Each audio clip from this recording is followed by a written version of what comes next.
Hello student, this is Pankaj Dhiman, faculty member of SBS Law College, Shri Ganganagar. We are studying legal and constitutional history of India, and next question is the Act of Settlement of 1781. The Act of Settlement of 1781 यहाँ पे पढ़ेंगे। देखिए, आपने 1726 से पहले मद्रास का और बॉम्बे का जुडिशल एडमिनिस्ट्रेशन देखा।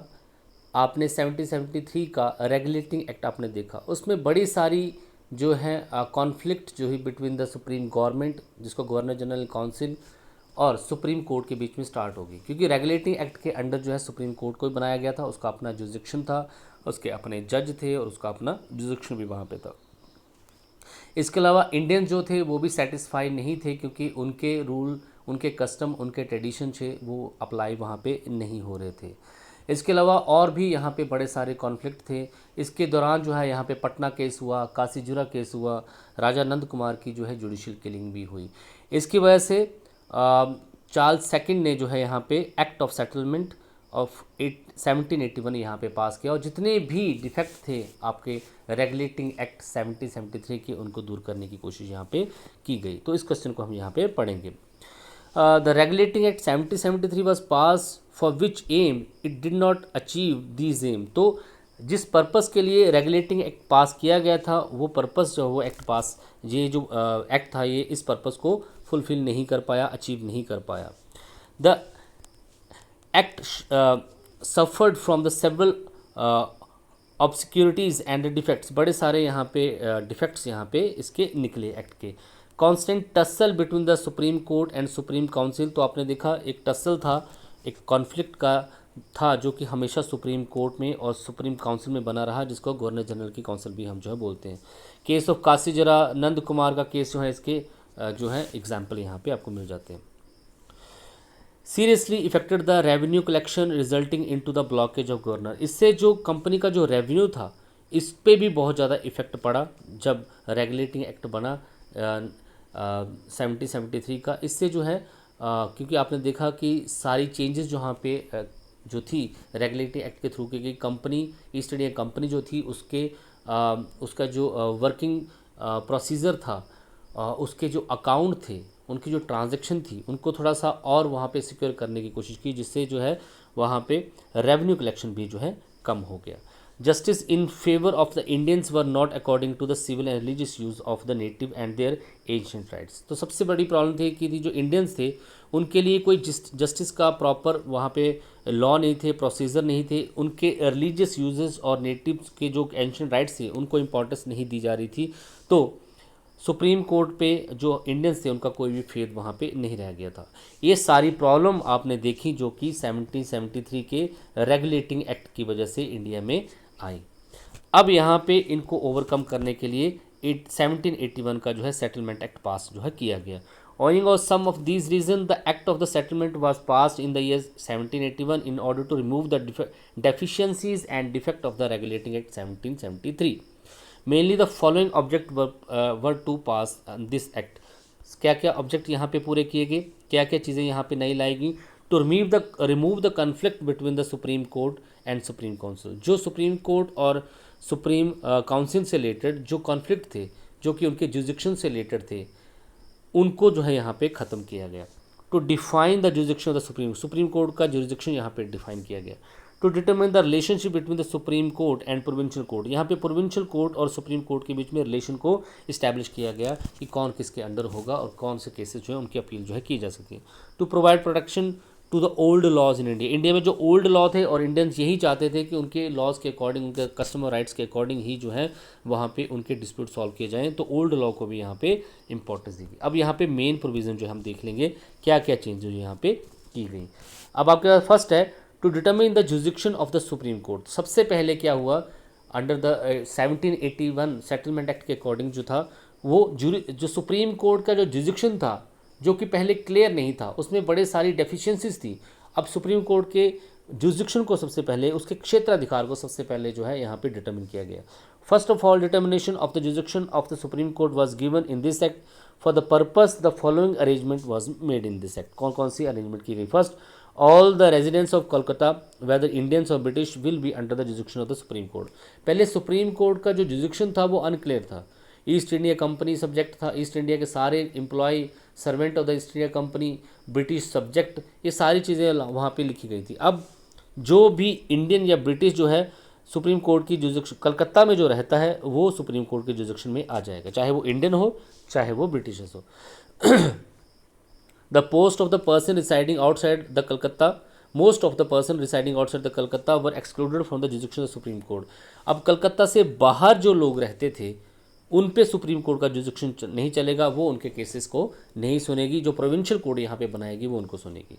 For the person who were under the employment of the company, it was provided that the Supreme Court will try their civil cases only when both the parties have consented to the same।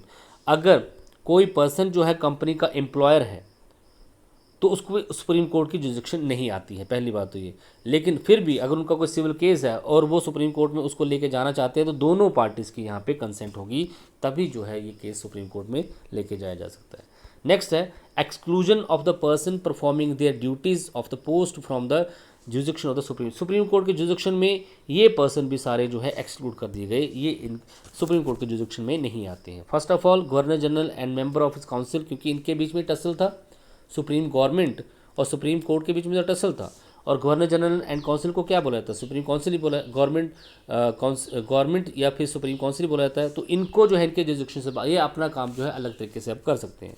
The collector who were collecting the revenue और other works related to the collection of revenue, collector पे भी जो है अब supreme court का जुडिक्शन नहीं चलेगा, उस पर उसका कोई क्षेत्राधिकार नहीं है। कलेक्टर जो है अपने तरीके से काम करेगा जो कि रेवेन्यू कलेक्टर वहाँ पे करता है। नेक्स्ट आपके पास यहाँ पे the judicial officer exercising judicial function, जितने भी जुडिशियल ऑफिसर हैं जो कि जुडिशियल फंक्शन परफॉर्म कर रहे हैं, जैसे जज हैं, मजिस्ट्रेट हैं, इनको भी जो है सुप्रीम कोर्ट के जुडिक्शन से एक्सक्लूड वहाँ पे कर दिया गया। नेक्स्ट आपके पास यहाँ पे applicability of the personal law, क्योंकि रेगुलेटिंग एक्ट आपने यही देखा कि इंग्लिश लॉ जो है वो गवर्निंग का जो है सिस्टम होगा, इंग्लिश लॉ के अंडर जो है सारे लोग जो है गवर्न किए जाएंगे और इक्विटी जस्टिस गुड कंसाइंस का कंसेप्ट वहाँ पे होगा। लेकिन पर्सनल लॉ को कोई भी इंपॉर्टेंस वहाँ पे नहीं दी गई, तो अब यहाँ पे पर्सनल लॉ को फिर से इंपॉर्टेंस यहाँ पे दी गई। Finalization of the cases of Hindu and Muslim were to be done according to their personal law, तो हिंदुओं और मुस्लिम के केसेस जो है सॉल्व किए जाएंगे उनके पर्सनल लॉ के बेसिस पे। But in the case of difference of the caste between the plaintiff और डिफेंडेड, अगर प्लेंटिव और डिफेंडेड के बीच में रिलीजन का फर्क है तो डिफेंडेड का जो रिलीजन होगा या कास्ट होगी उसके बेसिस पे जो है रिलीजन चूज किया जाएगा। Protection of the religions of the Indian and their custom, और सबसे बड़ी इंपॉर्टेंस यहाँ पे क्या दी गई, इंडियंस के जो भी रिलीजन है, कस्टम है, उनके एंशिएंट राइट्स हैं, उनको इंपॉर्टेंस दी गई। हालांकि जो इंडियन लॉ इंग्लिश लॉ के अगेंस्ट में होंगे तब भी उनको ही फोकस किया जाएगा जब इंडियंस जो है किसी डिस्प्यूट में होंगे तो। It was also directed that the rules of judicial procedure be designed according to the religion custom of the Indian। So Indian के रूल रिलीजियस और कस्टम के अकॉर्डिंग जो है जुडिशियल प्रोसीजर जो है वो डिसाइड किया जाएगा, इंग्लिश लॉ नहीं चलेगा। Recognisation of the provincial court, though the settlement act the British parliament give recognisation to the civil and criminal jurisdiction to the provincial court existing independence of the supreme Court. Supreme court के बाहर, कलकत्ता के बाहर जो भी लोग रहते थे उनके सिविल और क्रिमिनल केसेस में जो है अब प्रोविंशियल कोर्ट जो थी उसको सारी पावर यहाँ पे दे दी गई। The Sadar Diwani Adalat consisting of governor general and council was confirm jurisdiction to hear appeal from the Mofussil Diwani Adalat, तो जो सदर दीवानी अदालत थी उन सदर दीवानी अदालत को प्रोविंशियल कोर्ट ही बोला गया। पहली बात, ये सारी प्रोविंशियल कोर्ट ही मानेगी, जिसमें मुफसिल दीवानी अदालत, सदर दीवानी अदालत, इनको प्रोविंशियल कोर्ट माना गया। और इसके अंडर मुफसिल दीवानी अदालत के अगेंस्ट अपील जो कौन सुन सकता था, सदर दीवानी अदालत ही सुन सकता, जैसे कि आपने वॉरेन हेस्टिंग के प्लान में भी देखा था। The court was constituted as a court of record, उसको कोर्ट ऑफ रिकॉर्ड भी माना जाएगा, ये मैंने आपको बताया कोर्ट ऑफ रिकॉर्ड क्या होता है। And its decision of the civil cases up to 5,000 rupees, और इसके डिसीजन जो है 5,000 रुपये तक के वैल्यू के डिसीजन ये कर सकते थे। अगर 5,000 से ऊपर उस सूट की वैल्यू, केस की वैल्यू 5,000 रुपये से ऊपर है तो प्रीवी काउंसिल में या किंग इन काउंसिल में जो है अपील इसकी की जा सकती है। तो कॉम्पनसेशन है, अब जितने भी केस 73 के रेगुलेटिंग एक्ट के बाद जो है कासीजुरा का केस हुआ, पटना का केस हुआ, इन सभी केसेस में जो है वहाँ पे कॉम्पनसेशन वहाँ पे दिया गया। All defended in the Patna case were release from the prison. Patna case में जितने भी डिफेंडेड थे ना, जिनको सुप्रीम कोर्ट ने जो है अरेस्ट कर रखा था, उनको यहाँ पे रिलीज कर दिया गया।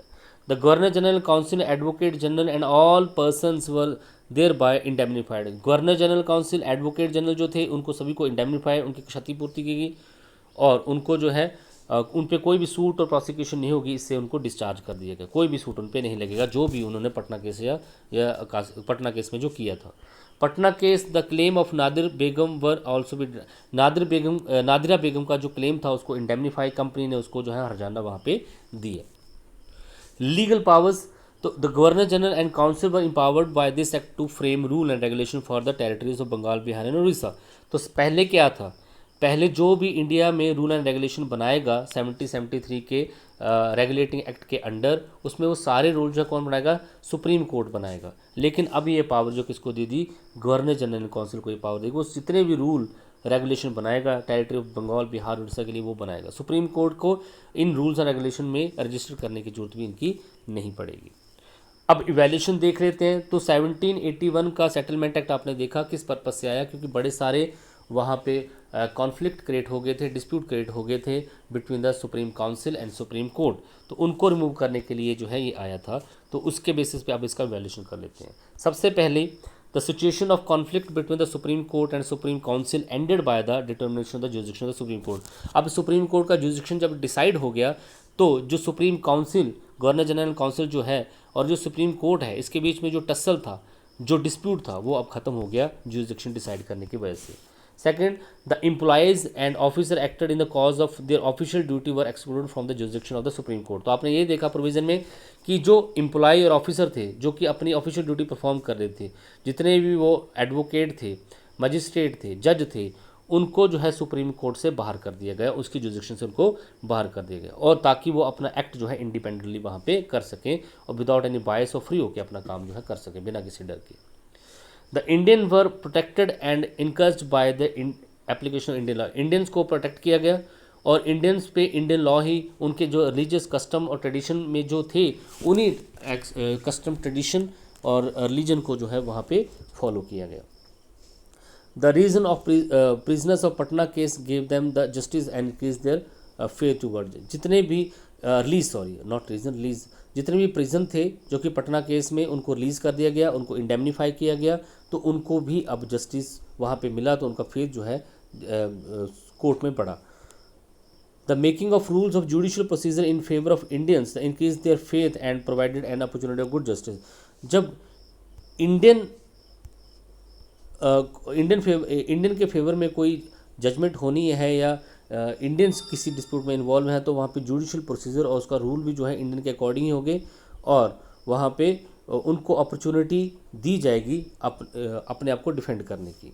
अब डिफेक्ट भी हैं इसमें, कुछ डिफेक्ट भी देख लेते हैं। हालांकि पूरी कोशिश की गई वो रेगुलेटिंग एक्ट में जो शॉर्ट कमिंग थी उनको दूर करने की, फिर भी यहाँ पे कुछ डिफेक्ट यहाँ पे निकल आते हैं। The resident of Calcutta were kept with in the jurisdiction of supreme court which brought following problem. तो जो कलकत्ता के रेजिडेंट थे ना, उनको सबसे ज़्यादा दिक्कत हुई, क्योंकि उनका जो था जुरिसडिक्शन वो डिसाइड नहीं था। What does resident mean, who shall be permanent resident of Calcutta. वो कलकत्ता में जो भी अब इंडियंस रहते थे, ब्रिटिशर्स रहते थे, उनको जो है यहाँ पे रेजिडेंट मान लिया और जो सुप्रीम कोर्ट के जुरिसडिक्शन उस पर आ गई। लेकिन फिर भी रेजिडेंट जो है अब भी क्लियर नहीं हो पाया कि कौन रेजिडेंट होगा। Second, which law shall apply over the resident of Calcutta in respect of marriage. कौन सा लॉ, जब कलकत्ता के जो रेजिडेंट होंगे, जो कलकत्ता में रहते हैं, चाहे वो ब्रिटिशर्स हो चाहे वो इंडियंस हो, उन पे मैरिज से रिलेटेड, सक्सेशन, कास्ट से, रीजन से रिलेटेड कौन से लॉ अप्लाई होंगे, क्योंकि वहाँ पे सारे सुप्रीम कोर्ट के जुरिसडिक्शन में आते थे। और इंडियंस के आपको पता अपने कस्टम ट्रेडिशन है, ब्रिटिशर्स के अपने कस्टम ट्रेडिशन है, तो कौन से फैमिली मैटर में कौन से लॉ अप्लाई होंगे ये भी क्लियर नहीं था। It increase the difference between the presidencies town the mofussils because both places had their non judicial system. तो यहाँ पे अब प्रेसिडेंसी टाउन जो थे और मुफसिल कोर्ट जो थी, उनमें जो है यहाँ पे जो है टसल स्टार्ट हो गया, क्योंकि ये दोनों ही नॉन जुडिशियल फंक्शन परफॉर्म कर रहे थे। The writ jurisdiction of the supreme Court was not clear and defined. Writ आपको पता है रेगुलेटिंग एक्ट के अंडर जो है रिट भी जो है सुप्रीम कोर्ट को इशू करने के लिए दी गई थी, लेकिन उनका जो है 1781 के सेटलमेंट एक्ट के अंडर जो उनका रिट जो जुडिक्शन था उसको भी क्लियर ने यहाँ पे नहीं किया गया था। तो ये सारी कुछ दिक्कत वहाँ पे होना स्टार्ट हुई। Thank you so much.